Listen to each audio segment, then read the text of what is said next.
Bulavinaka, my name is Litia and I'm from the beautiful island of Laos and I love listening to Today FM. Today FM rock. My name is Casey, I'm from Tabua. We love Today FM in Tabua. Today FM rocks. My name is Selina, I'm from Tavenga Vengamba. I love listening to Today FM. Today FM rocks. Pula, my name is Carlo. I love listening to the music in Today FM, in Malak Island. Today FM rock. Today's hit music on Today FM. In the news tonight, visitor permit extension stopped. Bad weather blamed for vegetable price hike. And $23.7 million owed to government in rental arrears. From the studios of FBC Suva, Jackie Spate. There will be no further extension of visitor permits for foreign workers in Fiji. A directive has been issued by the Immigration Department to all businesses and companies in the country. Ali Kimbia reports some expatriates have been found to come in for a 14-day visit. However, their stay is extended as host companies apply for extensions. The Immigration Department today highlighted that some employers are abusing visitor permits by applying for an extension. From now onwards, there will be no extension of those permits. They will have to leave after that, because after their consultancy period in the country. Because previously, they'll stay here as a consultant, and after that, the company thinks that they have to stay longer. So they've requested, and we've accommodated it. We've said yes, but now we're going back to square one, whereby there's no extension. They will have to stay here for that particular period, and then they'll have to leave. According to immigration laws, expatriates on a visitor's permit will carry out consultancy work for a maximum period of 12 weeks from the date of arrival. Once this is completed, the expatriate must leave the country, and if the employer wishes to apply for an extension, then they must apply for work permit. And then once they leave, for one to apply for a work permit, they have to apply for that permit whilst they're out of the country. They have to be out of the country in order to apply for that particular permit. No work permit will be accepted when they're in the country. Fiji Commerce and Employers Federation President Sandeep Chauhan says these changes will assist employers in abiding by the laws in place. Absolutely. I think as well as the laws that are being changed will work well for the country and get more confidence in terms of people having confidence in the country and the economy. In an effort to ensure all procedures are strictly followed, the Department of Immigration changed certain laws to disallow this common practice. Ali Kimbia, FBC News. Changes in weather patterns are part of the cause of rising vegetable prices. Supermarket vendors are facing difficulties buying and selling produce due to price increases for some vegetables. Catherine Krishna reports.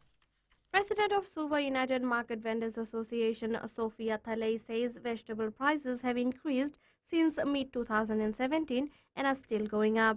Adding to this, flooding since November has destroyed crops in Singatoka, which supplies most of the Suva market. Even we're buying one bag of bacon for 30 to 35, sometimes 40, when it's high in demand, and also low produce they're bringing the farmers, and that is why the cost of the vegetables are increasing in the market.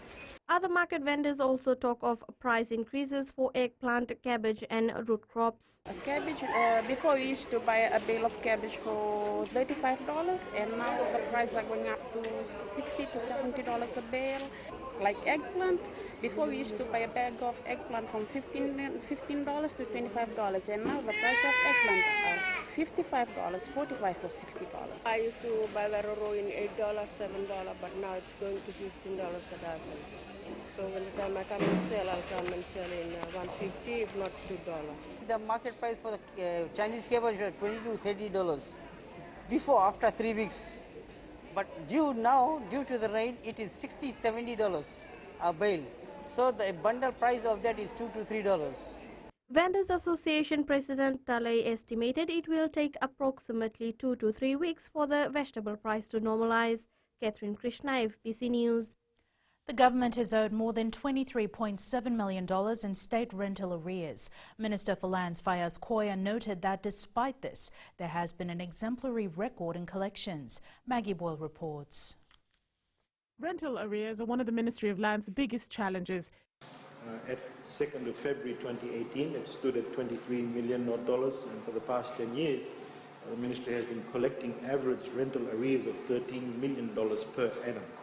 To better assist Fijians facing difficulty with their payments, Koya says they've introduced an amnesty period. And currently, there's a 6-month waiver of interest period from the 1st of January 2018 to the 30th of June 2018 to allow state land lessees to pay their arrears with interest-free.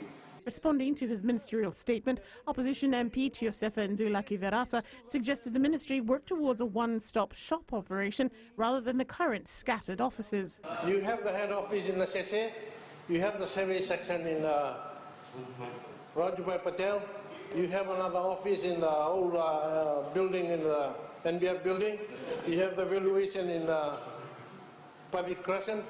You have another office in Kuala Lumpur House. Meanwhile, Koya also noted that since 2014, the Ministry of Lands has surveyed 40 informal settlements on state land and issued 318 approval notices, 96 of which were for the Western Division, 133 for the North, and 89 in the Central Division. He says they anticipate issuing more approval notices and leases that will benefit more families. Maggie Boyle, FBC News. By 2020, the projected amount of money spent through the Tertiary Education Loan Scheme is estimated to be around $750 million.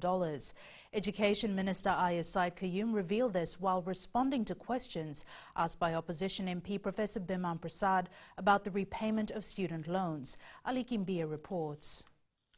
The government is still reviewing how loan repayments should be made.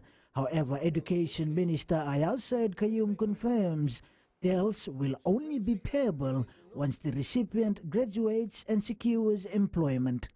But we are currently looking at, for example, having a bracket of, say, $15,000. So anybody that will earn, who's done, for example, finished their studies, they've got employment, and they're earning less than $15,000 a year, they don't do any repayments until they start earning $15,000 a year.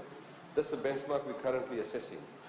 Opposition members queried how the deductions of the repayment is done.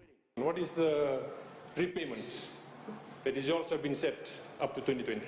That under the Employment Relations Act, there is a specific law that says you cannot, in any shape or form, allow for deductions that are more than 50% of the salary.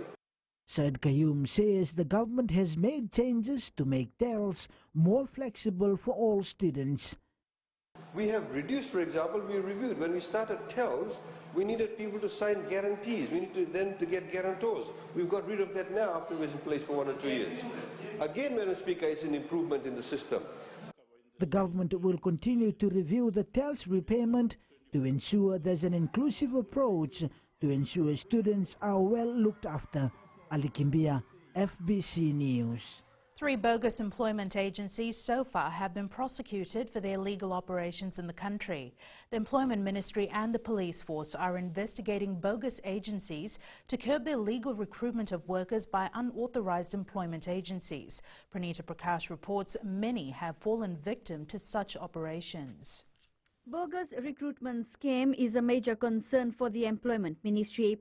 We are also tackling these bogus or employment agencies through prosecution.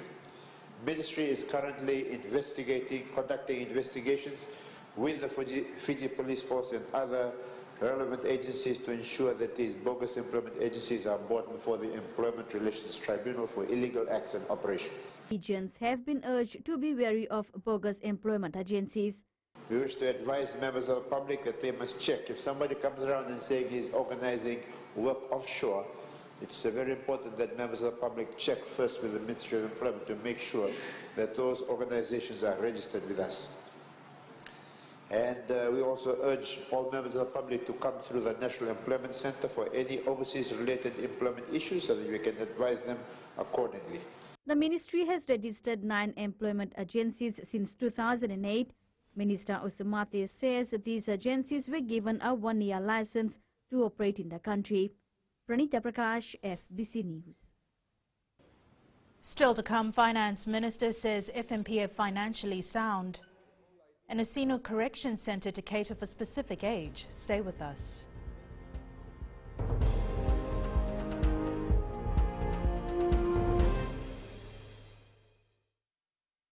Bula, keron mai singatoka, keron do talita kana varorong na radio Fiji 1 and do moi viti. Ayaw na rin siya. Kombinasyon ko lang do talita kana radio Fiji 1 kina do moi viti. Kaya kuya sila tale, nagurara may nawamani, nandunga. Gitu talita jadi gitu Venezuela pun nagudurong.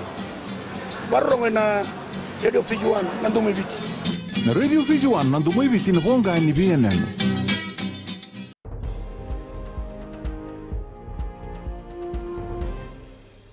Economy Minister Yasawa Kayum has revealed the Fiji National Provident Fund has enough to pay out all its members if the fund were to cease operation today. Said Kayum says the FNPF's total asset currently stands at $5.7 billion, which is more than sufficient to cover the member pool amounting to $4.8 billion. Rachel Nath reports the minister says the fund's financial status remains sound. There will be no paisa, kalas, finished. Economy Minister Yasawa Kayum reiterated the reforms introduced at FNPF has played a key role to secure a good financial status. However, the opposition didn't agree to this. We also know that it has failed miserably in its charter to provide meaningful pension to people.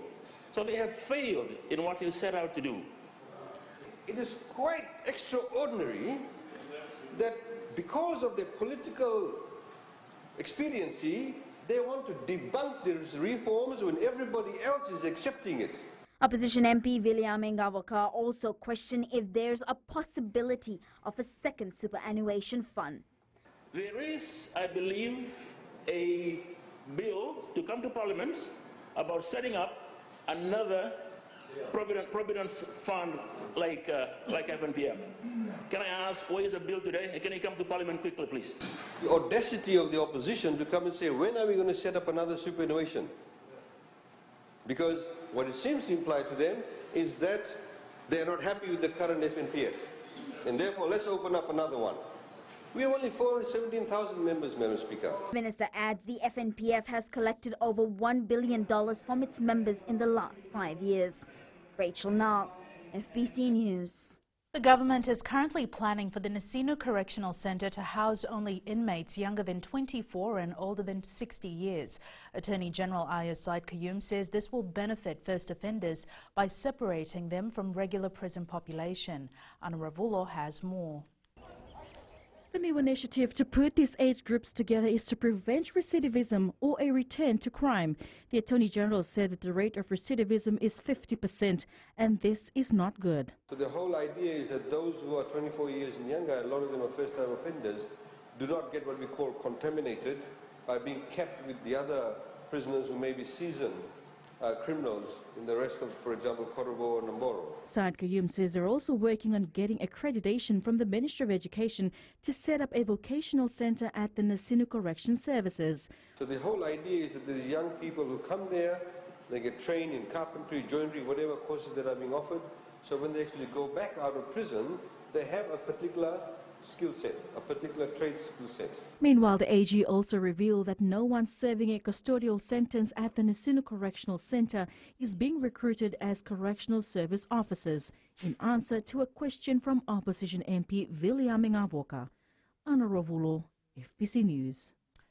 Urban drift and commercial development has been seen as a contributing factor to flooding in many parts of the country. Waterways Minister Dr. Mahendra Reddy says the increase in urban drift has forced people to settle in informal settlements. Sanyani Boiler reports. Informal settlements do not have proper amenities, including proper drainage and flood detector structures. Madam Speaker, you can see how these new settlements that has come up now, but are using the old drainage system, which was not designed to cater for these new settlements. And this is not only in Damu, Madam Speaker, throughout Fiji.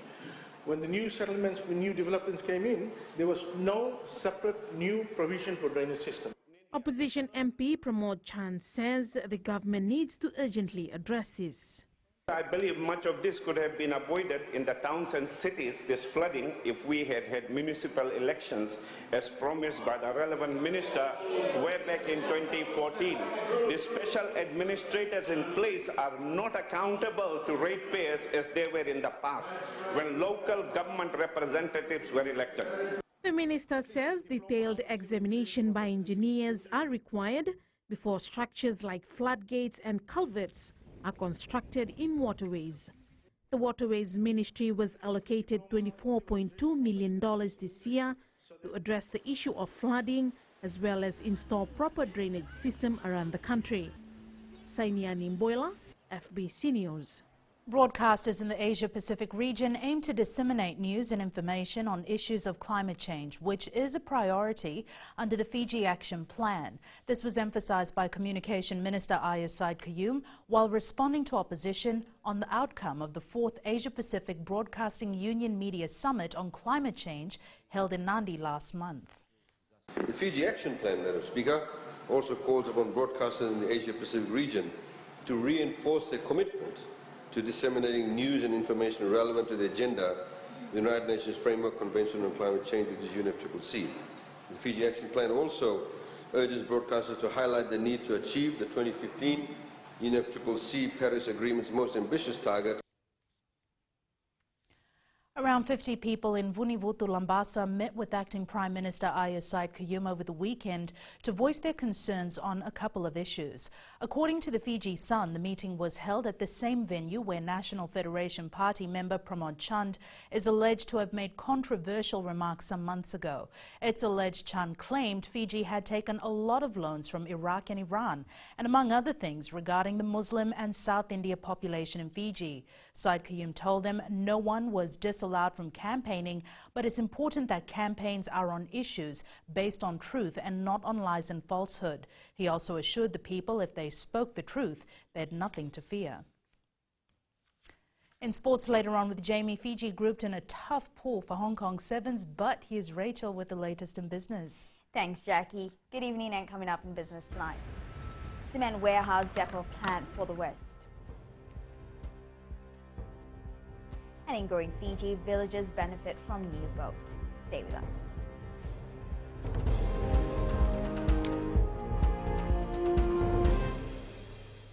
Moala ranavika, o tikongon na tao na singatoka, ando talifaka na wakaronga ng Bull FM, number 2 na seri. Ya dora subuli kurna bili, ibora ni bat sekarang hambara binaranga, do talitakin na wakaronga ng Bull FM, number 2 na seri. Bula! Bula FM, number 2 na seri.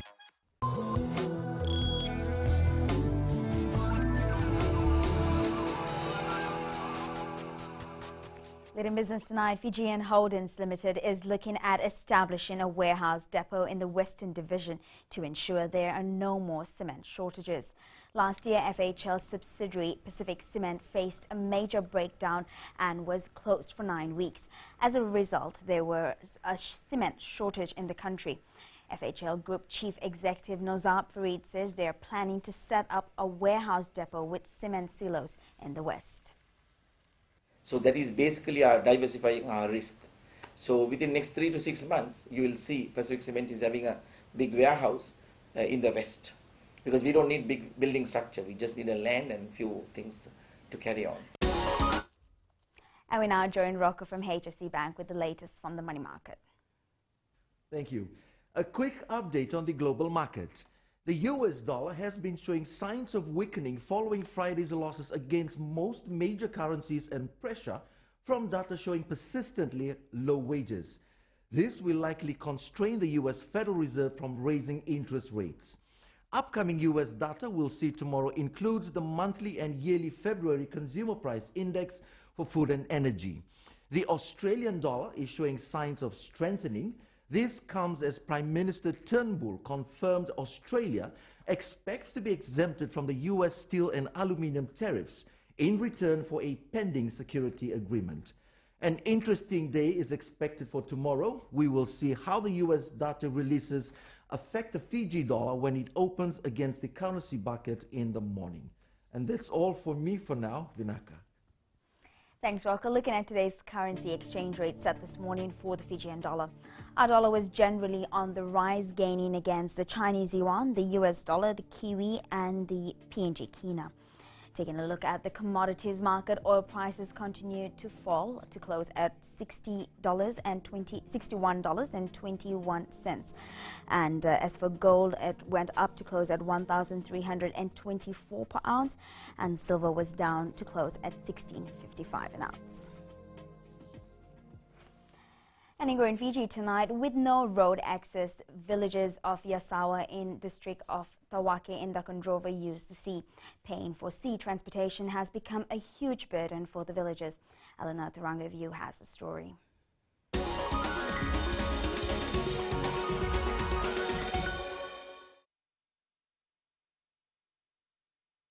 This is the only means of transportation for villagers in the Tawake district on the other side of the Undu Peninsula.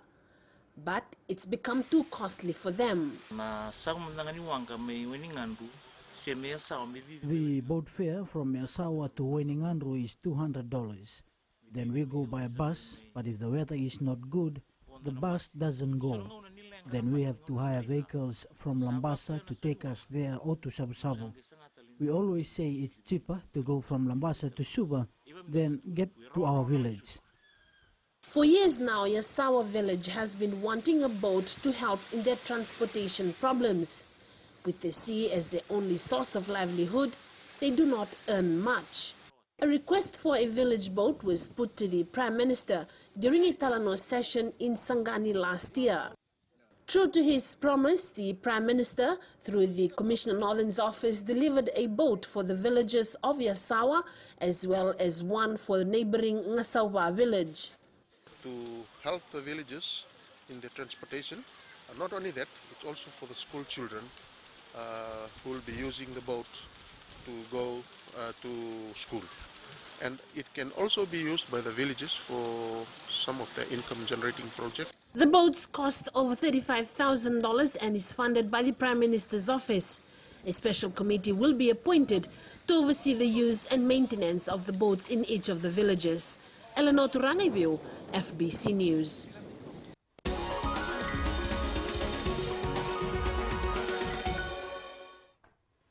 And that's business this evening. Here's Jamie with the latest in sports.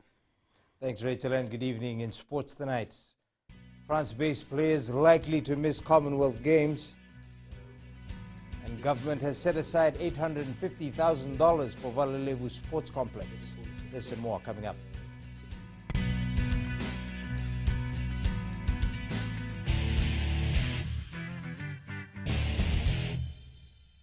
मैं Premila वायरुकू recce recce से सुबह मेरी आँख खुलती है तो मैं मिर्ची एफएम सुनती हूँ। मिर्ची FM is number 1, it's so hot.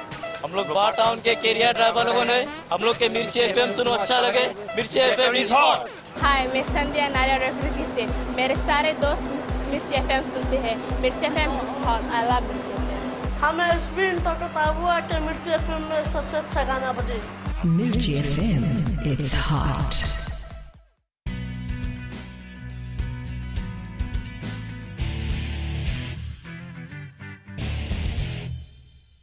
France-based players are all but out of contention for national sevens team to the Commonwealth Games this year. Coach John McKee, who returned from France yesterday, says the word in France is clubs will not release any players. Vasanil Prasad reports. Even though Fiji Rugby Union has named players like Leone Nakarawa, Semiran Randra and Joshua Tuisova in its extended squad, they are unlikely to play in the Commonwealth Games. I think you'll find that there's some resistance to release players because there's no obligation on the clubs to release players, and this is in the classification are crucial for the clubs, and that's what the clubs think of. The clubs think about themselves first, and anything else, would be a distant second. Flying Fijians coach John Mackie, who returned from a tour to France, believes the players will only be released for the World Cup in July. I know Gareth's been talking to some of the clubs in France. particularly around the possible release of some players. But certainly, the feeling I got from the clubs, just having been there and talking to the club managers and coaches, so they're quite happy to release players when it's a release window, which is the Rugby World Cup Sevens. Maki says the players part of the Flying Fijians and named for the World Cup will first play in the June test before being released to join the Sevens camp. The Flying Fijians campaign is very, very important, and June is an absolutely important series and towards Rugby World Cup 2019. Our ambitions in Rugby World Cup 2019 are very high, and we want to make sure that we give ourselves the best opportunity to be in our preparation to have a shot at the playoff. Sevens coach Gareth Beba will not have too much to worry about with the unavailability, as his current crop are looking good to lead Fiji to its first ever Commonwealth gold medal. Vashnil Prasad, FBC Sports. The Fiji Airways men's sevens team has been drawn in a tough pool for the Hong Kong Sevens tournament next month. The defending champions will face New Zealand, Samoa and Russia in Pool A. Fiji has won the Hong Kong title a record 17 times, while New Zealand has scooped it 11 times.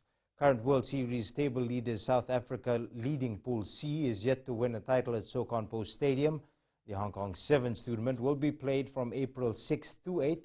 Meanwhile, New Zealand will hope to bounce back in Hong Kong and secure a second title this season after finishing 7th in Vancouver.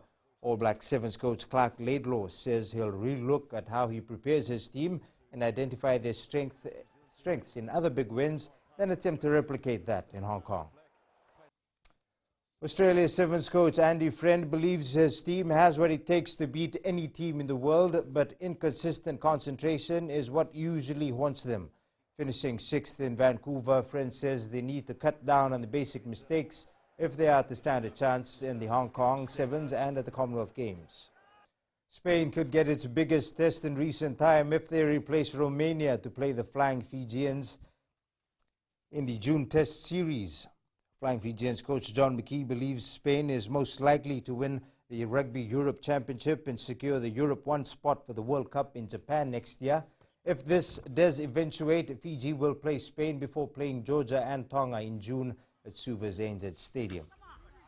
Internationals that are going on at the moment with Spain looking as though they'll come second in that tournament, which will give them automatic qualification to Rugby World Cup, and Romania could actually be the team that has to go into home and away with Samoa. So with the standings in that tournament at the moment, it looks as though that it could be Spain that's travelling to Fiji in June and not Romania. Some players in contention for the All Blacks have completed their first phase of training. 19 players have been together in Christchurch as coach Steve Hansen prepares for the June Test. The Lamy football side hopes to extend its lead in the Vodafone Senior League when they take on Navua this weekend. The side is at the top of the table with 9 points after 3 matches. Lamy aims to maintain its winning run and get promoted to the Premier Division next season. Season is going good. We are looking for maximum points this season because our primary our priority is to be promoted to Premier. David Silva scored twice as Manchester City restored its 16-point lead at the top of the English Premier League table with a 2-0 victory over Stoke. The Sky Blues now have 81 points after 30 matches. The partnership between a city in the Guangdong province in China and the Nasinu Town Council to build a sports stadium will undergo its construction once they make the agreement to progress with the development. Acting Minister for Local Government, Housing, Environment, Infrastructure and Transport, Aya Said Kayum, says the government has put aside $850,000 to help the two parties develop the sports facility as promised in the last budget. The Nasinu municipality wants to do and what they are offering. And once this is completed, then we'll be able to proceed on to the next step in respect of how the ground will be developed and how much of the $850,000 will actually be utilized. So that's the current status of that, Madam Speaker. But there's, of course, as the Honourable Member has brought to the floor of Parliament, and as we've highlighted in the previous budgets, there is no doubt there is a need to build a modern-day facility in the Nasinu area.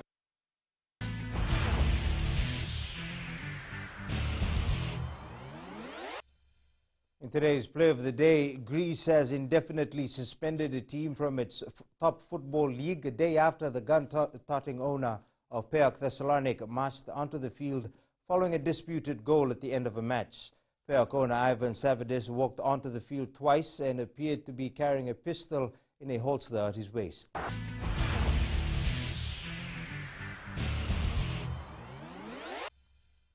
That's it from Sports Tonight. Join Angie later on with weather, and in new media we look at Samsung's new and improved camera capabilities. That's after the break.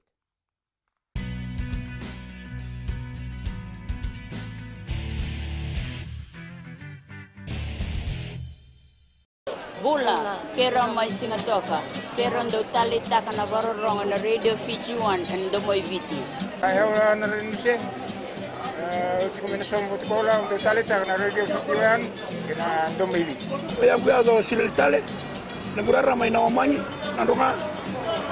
Gitu talita gini ang gitu Venezuela, nagundurong barong na radio Fiji 1 nando mo viti. Na radio Fiji 1 nando mo viti na honga ni BNN.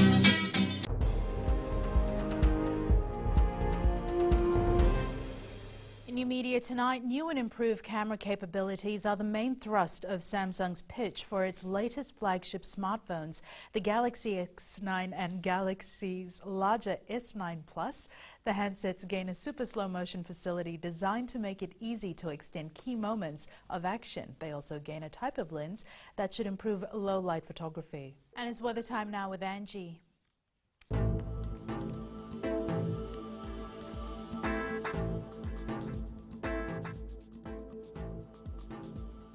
Hello there and welcome to the Weather World. It was a sun shower day across many areas of Fiji. While the sun was brightly lit, there was rain as well. Quite a competition. But more so, this weather trend is likely to be around for a few more days. In the west for today, conditions were rather settled with light occasional showers. Eastwards from Peck Harbour to Suva, a muggier day with quite heavier falls, more rain for tonight. And up north, a breezy one with light showers as well. At sea, easterly winds 15 to 20 knots with moderate to rough seas. For the tides, high tide will be at 4 or 5 a.m. with low tide at 9:50 a.m. Sunrise will be at 6:09. For tomorrow, conditions are looking much clearer. However, there is indications of light showers in the Eastern Division. Tomorrow's temps, all the centres will be in the lower 30-degree range. And looking further on to Thursday, similar conditions will follow suit. And that's all from the FBC Weather World. Jackie. Thanks so much for that, Angie. In Fiji and Pulse tonight, we asked, what do you think of the price of vegetables?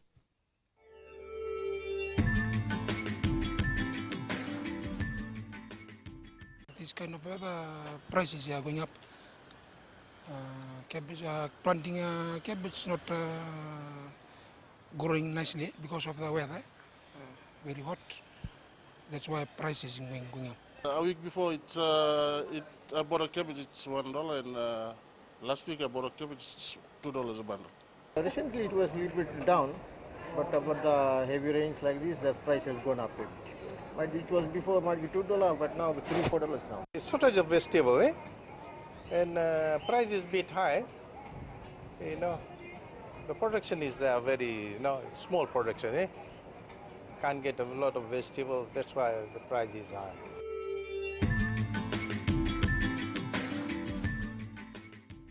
In the world of the weird and the wonderful, Lena Wasong is exploring how new creative software tools and electronics can be used for fashion design. Using electronics and 3D printing, Lena has created a dress with a motion and temperature sensor, giving it a sixth sense.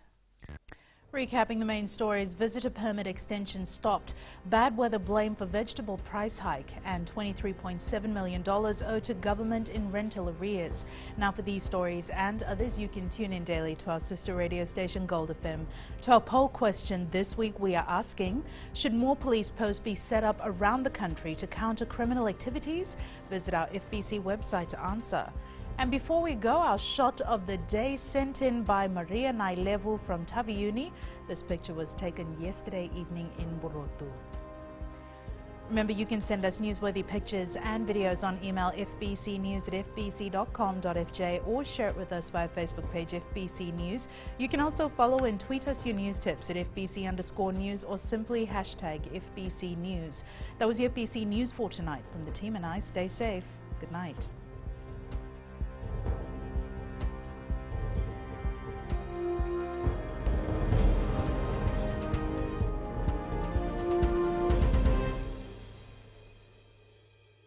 Wrong on the radio Fiji 1 and the Moi Viti.